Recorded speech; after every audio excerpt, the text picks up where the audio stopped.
ভাদ অষ্টমী তিথিৰ দিনাখন এইখিনিতে বাবা ওলাই মহা সৰ্প দুজন ওলাই পেলাই খুচুকি আহি পেলাই দুজন মানুহ মাৰি পেলাইছিলে কৈলাশৰ পৰা আহি থাকে আৰু তেতিয়া ক'লে তই চিন্তা কৰ। আজি আমি আহি আছোঁ এটা শিৱ মন্দিৰলৈ, যোনটো শিৱ মন্দিৰ নেকি ৰাস্তা কিনাৰত আছে। ৰাস্তা কিনাৰতে বনাই থৈছে এটা সৰু শিৱ মন্দিৰ, আৰু আপোনালোকক দেখুৱাম তাত কিমান ধৰণৰ কি ধৰণৰ ফটো আৰু ফুল মালা কিবা কিবি মানে মূৰ্তি বা ধৰি অগম বগম ৰাস্তা মানে কিনাৰত আছে এটা সৰু মন্দিৰ শিৱ মন্দিৰ। আৰু চাবচোন আপোনালোকে কিমান ধুনীয়াকৈ তাক সজাই মেলি থৈছে আৰু কিমান ধুনীয়া লাগে দেখিবলৈ। ৰাস্তাৰ মানুহবোৰ প্ৰায় অহা যোৱা কৰোঁতে মানে দেখে আৰু বৰ ধুনীয়া লাগে। মন্দিৰটো সৰু হ'ব পাৰে কিন্তু তাত মানে মূৰ্তিয়ে ফটোৱে চটোৱে ভৰ্তি হৈ আছে একেবাৰে। মই আপোনালোকক দেখুৱাবলৈ গৈছোঁ, আপোনালোকে ব'লক মোৰ লগত এতিয়া। আৰু সেইডোখৰ জেগাৰ নাম হ'ব পদুমণিৰ পৰা অলপমান পাৰ হৈ আহি পদুমণি থান, লখিমপুৰ ডিষ্ট্ৰিক্টৰ পদুমণি থান পাৰ হৈ আহি অলপমান আগত আৰু মানে আনন্দ বাগান নোপোৱাৰ মাজত এই ৰাস্তা কিনাৰতে আছে। মই দেখুৱাইছোঁ আপোনালোকে মোৰ লগত ব'লক, মই দেখুৱাইছোঁ এতিয়া মন্দিৰটোলৈ যাওঁ ব'লক আহক। আৰু চাওক এইপিনে যাব লাগিব এতিয়া আমি,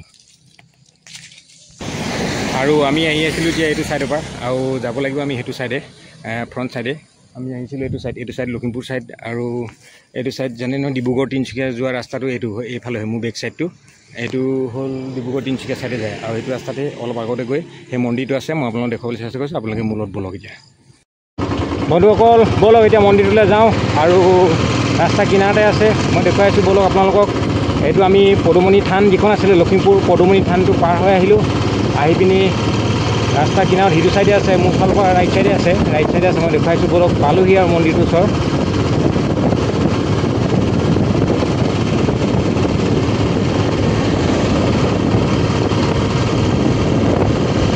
এইটো ডিব্ৰুগড় তিনিচুকীয়া যোৱা ৰোড হয় এইটো এতিয়া, আৰু মন্দিৰটো আছে সেইটো আপোনাৰ দেখি আছে নহয় ৰঙাকৈ জিলিকি আছে কাপোৰবোৰ, সেইটোৱে হয় মন্দিৰটো। আৰু মন্দিৰটো আমি দৰ্শন কৰিম বুলি ভাবিছোঁ, এতিয়া চাওঁ দৰ্শন কৰিব পাৰি নে নোৱাৰি। কিমান কি আছে এই আছে মন্দিৰ ভাগি, এইটোৱে হ'ল শিৱ মন্দিৰটো।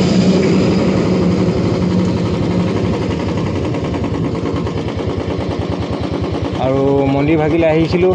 মন্দিৰ ভাগিটো গেটখন তলা মৰা দেখিছোঁ, হ'লেও সোমাই চাওঁ কি হয়। এতিয়া আমি মন্দিৰ ভাগৰ সন্মুখত আছোঁ। এয়া চাওক মন্দিৰ ভাগি বাহিৰতে কিমান ধুনীয়াকৈ সজাই মেলি থৈছে চাওক। এয়া নাগৰাজক বনাই থৈছে, সেইপিনে শিৱ বাবা ফটো, আৰু এইপিনে ফটো চটো ঢেৰ লগাই থৈছে চাওক। আৰু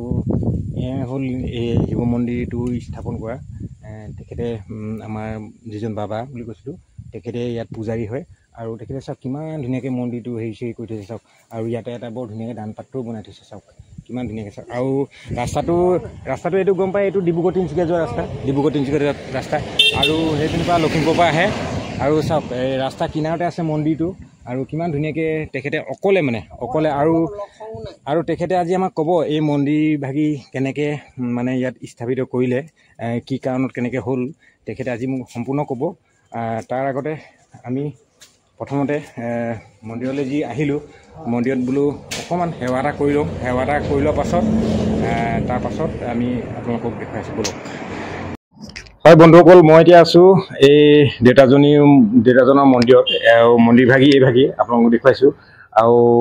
প্ৰথমতে সেৱা এটা কৰি লওঁ দেউতা, সেৱা এটা কৰি লওঁ। সেৱা এটা আমি কৰি ল'ম, তাৰপাছত আপোনালোকক ক'ব এই আমাৰ যিজন পূজাৰী তেখেতে নিজে ক'ব যে তেখেতে নিজে অকলে মন্দিৰটো কি ধৰণে ইয়াত স্থাপিত হ'ল, কি ধৰণে কেনেকৈ হ'ল, কেনেকৈ কৰিলে তেখেতে ক'ব, আৰু আপোনালোকে শুনি যাব। এতিয়া প্ৰথমতে মই ভাবিছোঁ মই সেৱা এভাগি কৰি লওঁ। মই হয়তো যিটো ভোলানাথক পূজা কৰোঁ মই নিজে, আৰু সেইকাৰণে এভাগি পূজা কৰি লওঁ, তাৰপাছতে আপোনালোকক দেখুৱাই গৈ আছোঁ ব'লক।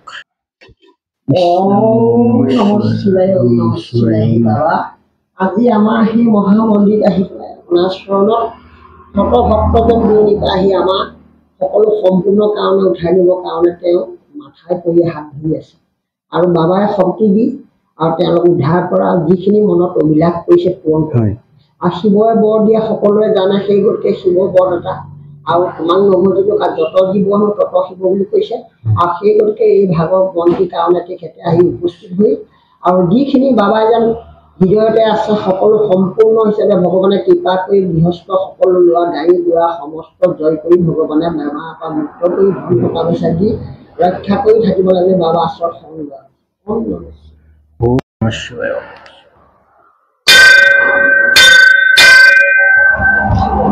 তো বন্ধুসকল এতিয়া আমি যিজন ইয়াৰ মানে স্বত্বাধিকাৰী মানে তেওঁ নিজে পূজাও কৰে আৰু তেওঁ নিজে মানে মন্দিৰ ভাগি বনালে তেওঁ নিজে ইয়াতে অকলশৰীয়াকৈ কোনো মানে কোনো সহায় সহানুভূতি নোহোৱাকৈ সহায় নকৰাকৈ কোনো তেওঁ নিজে কেনেকৈ মন্দিৰটো স্থাপিত কৰিলে সেয়াই আমি এতিয়া আমাক দেউতাই ক'ব আমি শুনিবলকচোন কওকচোন দেউতা কি হ'ল প্ৰথম কথা হ'ল কি কথা হ'ল কি আমি একো নাজানিছিলোঁ কিন্তু ভাদ অষ্টমী তিথিৰ দিনাখন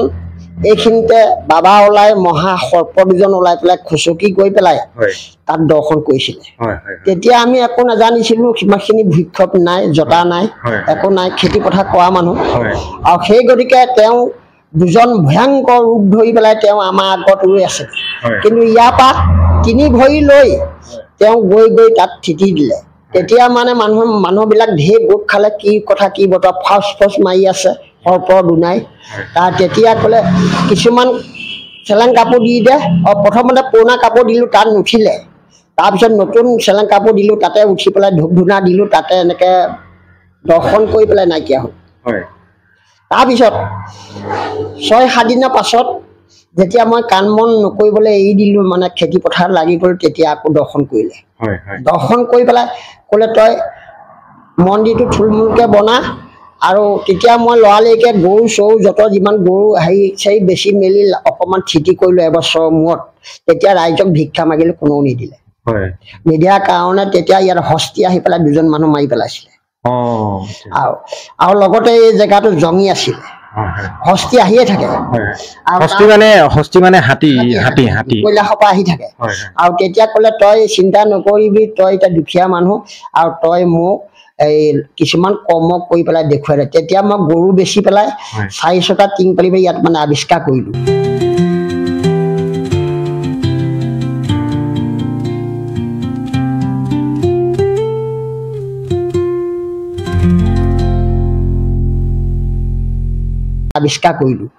আৱিষ্কাৰ কৰাৰ পাছত শিৱৰাত্ৰি আহিলে সকলোকে ভিক্ষা মাগিলোঁ কোনেও নিদিলে তেতিয়া দুখ পালোঁ প্ৰভু মই এই ভাগ কৰিলোঁ হয় কিন্তু মই কেনেকৈ চলাম মানে মোৰ এতিয়া টকা পইচা নাই তেতিয়া ৰাতিৰ ভিতৰতে শিৱৰাত্ৰিটো ভাল নলগা সোৱণশিৰিৰ পৰা তই পানী আনি দে আনি দি পেলাই তই মোৰ লিংগ পূজা কৰা 5 দিনা হয় সোমবাৰ দিনাখন লিংগই মাত দিছিলে ওপৰলৈ পানী উঠিছিলে সৰ্পই মাতিছে মাতি পেলাই হুলস্থুল লগাইছে তেনেকুৱাতে সোমবাৰ দিনাখন তেতিয়া মই পাছফালে চাইছোঁ দুগাৰী মানুহ আহি পেলাই চেলেং কাপোৰ লৈ পেলাই ৰৈ আছে তেতিয়া মই ক'লোঁ আনন্দ হৈছে ভগৱানে কিবা এটা মোক সহায় কৰিব এই বুলি ভাবি পেলাই 5 লাখ টকা মোক ইয়াত পুৰস্কাৰ দিছিলে এই 5 লাখ টকা দেখি মই বিমুচি হৈ পৰি গ'লোঁ এই টকা মই ক'ত থ'ম কি কৰিম মই এইখিনিতো একোৱেই নাছিলে অকল গছ গছনিহে আৰু তেতিয়া মই সেই যিজন মানুহে দিছিলে সেইজনক মই ঘূৰাই পঠিয়ালোঁ আপুনি যাতে এই মন্দিৰখন আৱিষ্কাৰ কৰি দিয়ক আৰু টকা 1000 মানে মই ৰাখিলোঁ তেতিয়া ক'লে মই এমাহৰ পাছত লাগি আছোঁ এই মন্দিৰটো আৱিৰ্ভাৱ কৰি দিলে তাৰপিছত আৰু এজনে আহি পেলাই মোৰ মনোমাঞ্চা পূৰ্ণ হ'ল বুলি কৈ আই মন্দিৰে গণেশ মন্দিৰে বনাই দিলে তাৰপিছত এবছৰৰ পাছত আৰু এজনৰ চাকৰি নাই বুলি কোৱাত ইয়ালৈ আগবঢ়ালে তেখেতে এখন ৰভা 100জন বহিবৰ কাৰণে লগে লগে বাঁহ কাঠ বান্ধি পেলাই বনাই দিলে 5 বছৰ 4 বছৰ কথা পিছত তাৰপিছত তেনেকৈ আমিতো নাজানো এইখিনি গছ গছনি কাটি তেনেকৈ হৈ গৈ আছে লৰালৰি তাৰপিছত আকৌ এজন মানুহ আহিলে মোৰ ল'ৰা এটা হেৰি কৰিছোঁ ল'ৰা এটা জন্ম হ'ল সেইকাৰণে তোমাক ঘৰ এটা বনাই দিম এই বুলি তাৰ কাষতে এটা ঘৰ বনাই দিলে তেতিয়াতো মন্দিৰটো হৈয়ে গ'ল হৈ যোৱাৰ পাছতে তাৰ মাজত টিং চেং যত যিমান মায়েক ডায়েক যত যিমান তেতিয়াৰ পৰা এতিয়ালৈকে বৰ্তমান আহি আছে আৰু সৌন্দৰ্য হৈ আছে আৰু দেশৰ মানুহে আহি পেলাই ইয়াৰ ফল পাইছে আৰু সেই গতিকে মই সিমানখিনি নাজানো আৰু তেতিয়াৰ পৰা মোৰ মানে এডাল দুডাল জোতা আছিলে কিন্তু তেতিয়াৰ পৰা জোতা বাঢ়ি ভয়ংকৰ হৈ গৈছিলে কিন্তু ভয়ংকৰ তাই অলপমান অসুবিধাত কাটি কুটি দিলোঁ তাই কেইডালমান মই ৰাখি বাবা নামত ৰাখি থৈছোঁ আৰু এতিয়া মানে যেনে মই চলি আছোঁ কিন্তু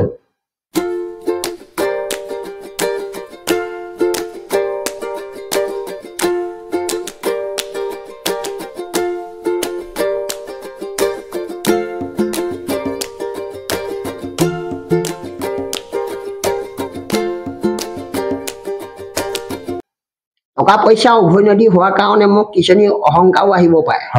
সেইকাৰণে মোক ঠেংটো ভাগিলে জংঘলে যাওঁতেন হস্তি আহি পেলাই মোৰ ভৰিটোৰ ওপৰত দি পেলাই ভাঙিলে এয়া দেখুৱাব পাওঁ এইটো চাওক বন্ধুসকল এইটো অকমান দুখ কোৱাৰ কাৰণে এতিয়া মানে এইটো হ'ল দেখিছে নহয় তাৰপৰা 2 বছৰ দিন লেলাই ভেনাই থাকি পেলাই মই প্ৰভুক ক'লো নহ'লে মোক মাৰি নিয়া নহ'লে ইয়াত মোৰ চলোৱা মানুহ নাই তেতিয়া মানে তই চিন্তা নকৰিবি তোৰ দেয়াই চেয়াই খা তোৰ আগৰ নিচিনা হবি এতিয়া লকডাউনৰ পাছৰ পৰা মই বৰ্তমান আগৰ নিচিনা হৈ ভকতক চলাই আছো বন্ধুসকল এতিয়া শুনিলে নহয় আমাৰ এই এটা মানে বাবা ইয়াৰ যিজন স্বত্বাধিকাৰী তেখেতে ক'লে কিমান ধুনীয়াকৈ কথাখিনি বুজাই দিলে এই মন্দিৰভাগ কেনেকৈ স্থাপিত হ'ল কেনেকৈ আৰু কিমান কষ্ট কৰিলে তেখেতে কিমান অন্তৰ দুখ পালে কোনো ৰাইজে সহায় নকৰিলে সেইটো সময়ত শিৱৰাত্ৰিৰ দিনা নহয় জানো শিৱৰাত্ৰি আছিলে শিৱৰাত্ৰিটো কোনো সহায়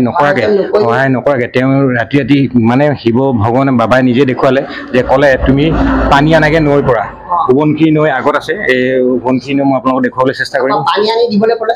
পানী আনি লিঙত দিলোঁ তেতিয়া লিঙৰে মাৰিছে শংখৰে মাৰিছে তাৰপৰা মতা কাৰণে মই বিচৰি খালোঁ চাই পেলাই মই তেতিয়া মোৰ মন্দিৰ নাছিলে 4-6টা টিংহে আছিলে তেতিয়া মই পাছফালে চাই দেখিলোঁ দুগাড়ী বগা কাপোৰ মানুহ লৈ পেলাই ধন লৈ পেলাই ৰুই আছে সেয়া আচলতে বাবাই দিছে পঠিয়াই দিছে আৰু তেতিয়া মই মানে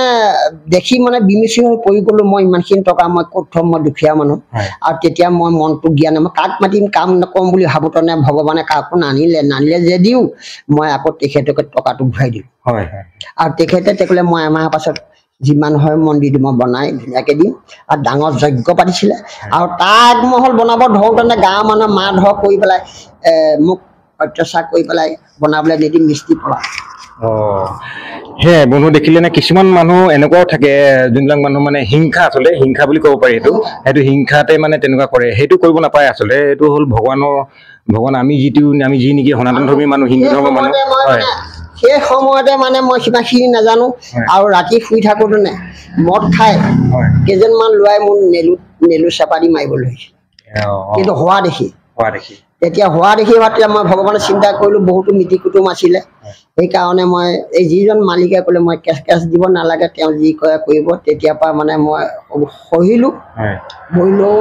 দেৱ মন্দিৰতে মৰিম কিন্তু শুভ কৰ্ম কৰি থাকোঁতে তেখেতে দেখি পেলাই গাঁৱৰ মানুহ লগাই মোক মাৰিবলৈ ছেট কৰিবলৈ ধৰিছিল কিন্তু সেই সময়তে সকলোৱে এগৰাকী ধৰি আহি মোক উদ্ধাৰ কৰিলে আৰু সেই কথাখিনি সকলোৱে জানে আৰু তেতিয়াৰ পৰা মোৰ ভয়ংকৰ ৰূপ ভয় হৈ আছে আৰু মন্দিৰটো আৰু এইখিনিতে আৰু বহুত মাওৱাৰী চাওৱাৰী গেট চেট দি বহুত দিম বুলি আবিষ্কাৰ কৰোঁতেনে ফৌৰদা নাহিব বুলি কিছুমানে ভঙাই দি পেলাই মানুহ ভঙাই দিলে আৰু এইখিনি বেৰি দিয়া কথা আছিলে গোটাইখিনি নদী কৈছে ইয়াৰখিনি নাভাঙিলে এইখিনি আৰু কিজনী ফৌৰদা নাহিলে আৰু ভাগি যাব পিছলৈ যাব নেকি ঠিক নাই এই বুলি মই ঠগিত লৈ পেলাই প্ৰভুৰ চৰণৰ অপেক্ষা কৰিলোঁ সেয়ে বন্ধুসকল দেখিলে নহয় কিমান কষ্টৰে কিমান দুখেৰে কিছুমান যে আমাৰ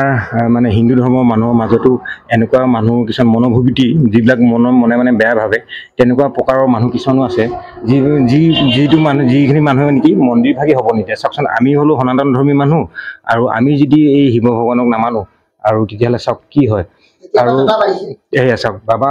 যেতিয়াৰ পৰা বাবাই মানে শিৱ দেখা দিলে তেতিয়াৰ পৰা সেই জটা ভাগি দেখিছে নহয়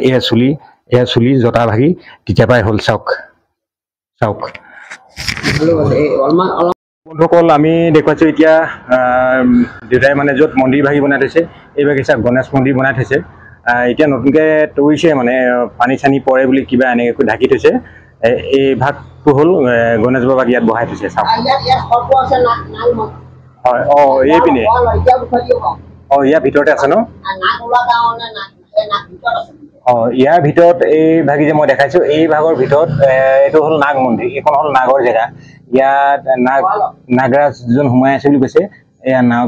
সৰ্প বুলি লেখা আছে দেখিছে নহয় ইয়াত বোলে নাগ দুজন সোমাই আছে বুলি কৈছে বাবাই এতিয়া আমাক আৰু এই মন্দিৰ ভাগ আছে আপোনাৰ যিটো চাউল ধোৱা ৰোড বুলি কয় চাউল ধোৱা ৰোড অৱস্থিত এইডোখৰ কি বুলি কয় এইডোখৰ আৰু চাউল ধোৱা ৰোডৰ নাহৰণি বকুলবাৰী বুলি কয় জেগাডোখৰ চাওক এই জেগাডোখৰতে একদম ৰাস্তা কিনাৰতে মন্দিৰ ভাগি লাগি আছে আপোনালোকেও ইয়ালৈ আহি পিনি দৰ্শন কৰিব পাৰিব এই ভাগ বনাই থৈছে চাওক এইবাৰ ঘৰ ইয়াতে বনাই থৈছে এয়া ভকতে দিয়া ভকত যিবিলাক মানে মানুহ বাহিৰত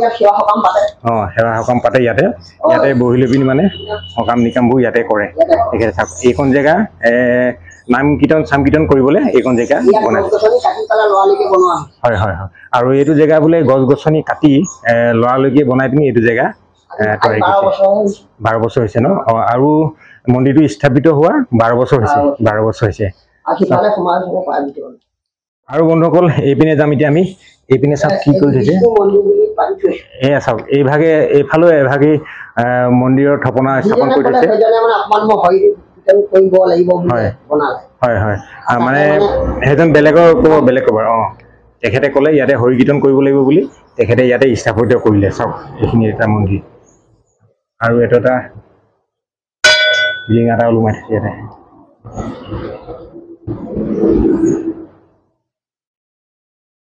আৰু আচলতে আপোনাৰ জেগাটো ঠেক হোৱাৰ কাৰণে তেনেকুৱা হৈছে নহয় জানো জেগাটো ঠেক হ'ল আৰু অকণমান বহল লাগিছিলে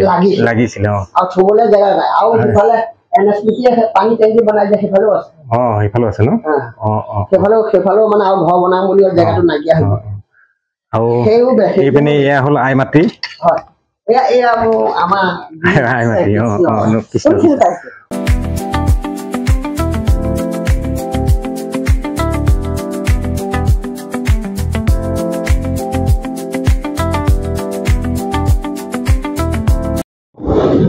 আৰু বন্ধুসকল চাওক এতিয়া মন্দিৰ ভাগিৰ পৰা আমি এয়া বিদায় ক্ষণত আকৌ এবাৰ আপোনালোকক দেখুৱাইছোঁ চাওকচোন কিমান ধুনীয়াকৈ ফটো মূৰ্তি চব পিনে এইবিলাক মানে আহি পিনি মানুহবিলাকে দিয়ে আৰু মানুহবিলাকে যিবিলাক মানুহবিলাকৰ হয় হয় মনোবাঞ্ছা যাৰ পূৰ্ণ হয় হয় হয় এতিয়া ইয়াতে বহুত ধৰণৰ মানুহ আহে ধৰি লওক আপোনাৰ যদি কিবা মনোকামনা পূৰ্ণ কৰিবলৈ আছে তেতিয়াহ'লে আপুনি ইয়ালৈ আহিব পাৰে ধুনীয়াকৈ শৰাই এখন দি বাবাক খুজিব পাৰে বাবা মোৰ এইটো মনোকামনাটো পূৰণ কৰি দিয়ক তেখেতে নিশ্চয় পূৰণ কৰি দিব আৰু আপোনালোকে আহিব এই মন্দিৰ ভাগলৈ চাওক কিমান ধুনীয়াকৈ সজাই থৈছে আৰু বহুত মানুহৰ তেনেকৈ মনোকামনা পূৰ্ণ হৈছে গতিকে ইয়াতে মানে মন্দিৰ মূৰ্তি ফটো আৰু আই মূৰ্তি চাওকচোন কিমান ধৰণৰ মানুহে দি থৈ গৈছে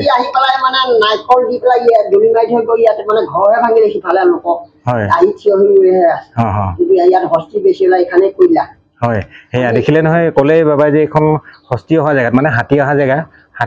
হাতী আহি পিনি মন্দিৰ ভাগি একো নকৰে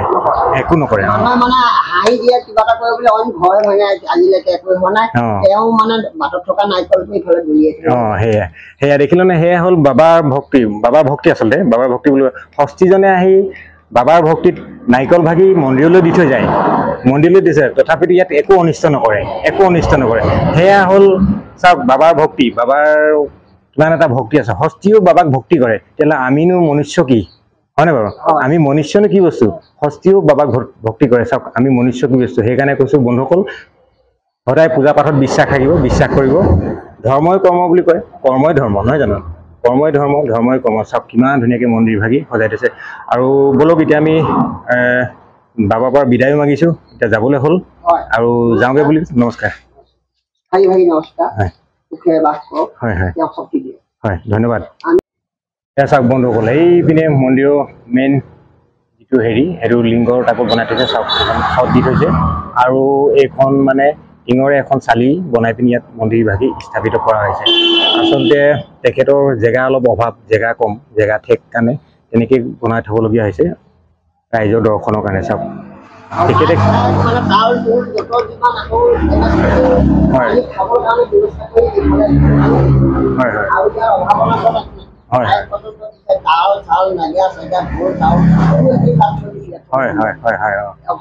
অভাৱটো নাই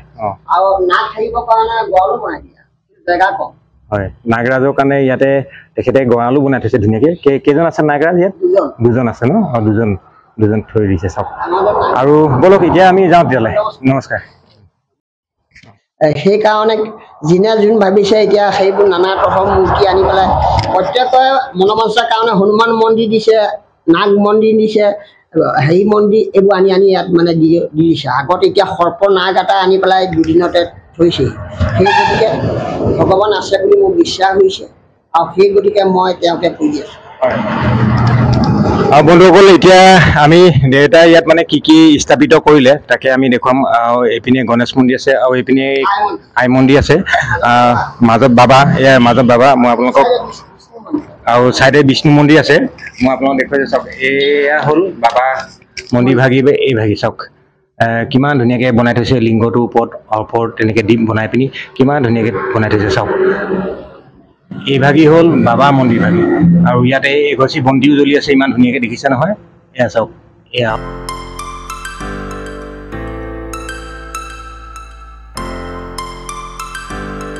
এতিয়া বিদায় মাগিলোঁ আৰু দেউতাকে ক'লোঁ আমি যাওঁ বুলি, আৰু ইয়াতে মই জোতা চোতা খুলি থৈ গৈছিলোঁ যিহেতু, এতিয়া জোতা চোতা পিন্ধি আমি ইয়াৰ পৰা বিদায় মাগিছোঁ। আৰু আপোনালোকে মন্দিৰ ভাগলৈ আহিব, এইপিনেদি যাওঁতে দেখিবই, আৰু এই মন্দিৰ ভাগী ৰাস্তা কিনাৰতে আছে, আহিব ইয়াত মাথাটো ধুৱাই থৈ যাব, আপোনাৰ মনৰ কামনা পূৰণ হ'ব। গৈ থাকোঁ তেতিয়াহ'লে, নমস্কাৰ।